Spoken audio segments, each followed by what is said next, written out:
আসসালামু আলাইকুম। আমাদের হাঁসের বাচ্চার আজ দিয়ে বয়স ৮ দিন, কিন্তু ৮ দিনে আমাদের যে সমস্যাটা দেখা দিয়েছে সেটা হচ্ছে সমস্যাটা আমাদের ৭ দিন এবং এই ৮ দিন, এই ২ দিনের সমস্যা হয়েছে। কিন্তু যখন আমাদের বাচ্চার বয়স ১ দিন থেকে ৬ দিন, এই ৬ দিনে ব্রুডিং অবস্থায় কিন্তু আমাদের অলরেডি খালি শুধু ৪টা বাচ্চা কাটছিল, কিন্তু ৭ দিনের মাথায় আমাদের ব্রুডিংয়ের একটা সমস্যার কারণে কিন্তু আমাদের বাচ্চা প্রচণ্ড পরিমাণে মারা যাচ্ছে। এই মারা আমরা কোনোভাবেই থামাতে পারতেছি না, এবং যে আমরা অ্যান্টিবায়োটিক খাওয়াচ্ছি তারপরেও কিন্তু হাঁসের বাচ্চা আমরা চেক দিতে পারতেছি না, দুই একটা করে মারা যাচ্ছে। আমি এখন রাত বাজে দুইটার সময় খাদ্য দিতে এসে দেখি যে অলরেডি আমার এই 2টা বাচ্চা অলরেডি মারা গিয়েছে। এগুলো কিন্তু কোনো ঘাড় যে এখন যে একটা রোগ দেখা দিয়েছে যে আপনার ঘাড় বেঁকে উল্টা পাশে আর কি চিত হয়ে আর কি মারা যাচ্ছে, আমার কিন্তু ওই রকম কোনো লক্ষণ নাই। আমার একটাই সমস্যা, সেটা হচ্ছে গিয়ে আপনার কিছু কিছু হাঁস আপনার ঝুম ধরে থাকে। ঝুম ধরা অনেকেই বুঝেন যে আপনার ঘাড় বেঁকে ঝুম ধরে থাকে, খাবার কম খায় এবং খাবার রুচিটা একটু কম, এই জন্য আর কি এই সমস্যাটা হয়েছে। এর সাথে আমরা যে ওষুধগুলো খাওয়াচ্ছি ভালো হওয়ার জন্য, যে দ্রুতভাবে যদি ভালো হয়, এবং আমাদের হাঁসের সমস্যা হয়েছে আমাদের ব্রুডিংয়ে যে আমাদের বিষটাগুলো আসছিল, ময়লাগুলো, ওই ময়লাগুলো আর কি আপনার বেশিরভাগ হাঁস খায়নি, কিন্তু কিছু কিছু হাঁস আর কি যেই মলগুলো আর কি খেয়েছিল, ওই খাওয়ানোর পরে কিন্তু আমাদের এই সমস্যাটা দেখা দিয়েছে। এইখানে আমি আর কি দেখাতে চাচ্ছি আপনাদের যে এইখানে একটা বাচ্চা আছে, এই যে এই বাচ্চাটা, এটা কিন্তু অলরেডি ঝুম ধরে আছে।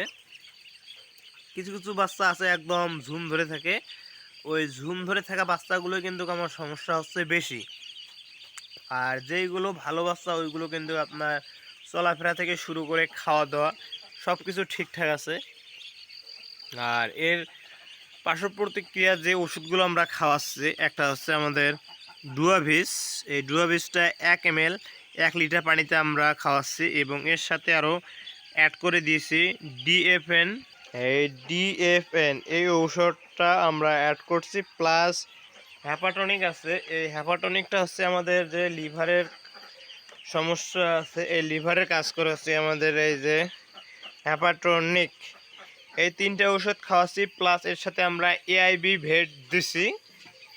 এই 4টা ওষুধ কিন্তু চালা যাচ্ছে, এবং এই 4টার মাঝে আমাদের হ্যাপাটনিক, ডিএফএন এবং ডুয়াভেস, এই 3টে ওষুধ আমরা একবেলা করে খাওয়াচ্ছি। যেটা হচ্ছে ডিএফএন, এটা আমরা সকালবেলা দিচ্ছি, এবং হ্যাপাটনিক যেটা আছে এটা আমরা সকালবেলা, এই দুইটা দিই সকালবেলা, এবং ডুয়াভেজ যেটা আছে এটা দিচ্ছি আমরা কিন্তু বিকালবেলা করে আর কি পর্যায়ক্রমে দিচ্ছি। যেহেতু আমাদের একবেলা করে ঔষধ, সেহেতু আর কি আমরা এইভাবে আর কি খাওয়াচ্ছি, এবং এইভাবে খাওয়ানোর পরেও আর কি আমরা কিন্তু বাচ্চা অলরেডি কাটা থেকে আর কি কমাইতে পারতেছি না। তারপরে যেহেতু আমাদের 72 ঘন্টা না যাওয়া পর্যন্ত আমরা কিছু বলতে পারতেছি না, এবং ডাক্তারও বলছে যে আমাদের এই ওষুধগুলো খুবই অ্যান্টিবায়োটিক।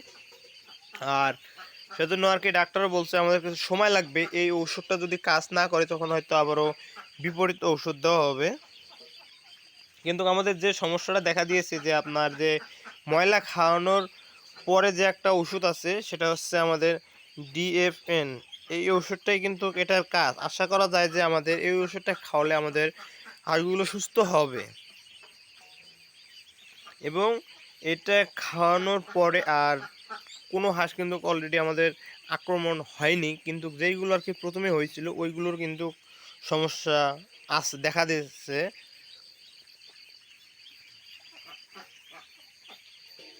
এভাবে আর কি আমরা আমাদের ঘরের ভিতরে রাখছি, এবং সাথে আমাদের আগের কিছু হাঁস ছিল এগুলো আমরা এই পাশে রাখছি।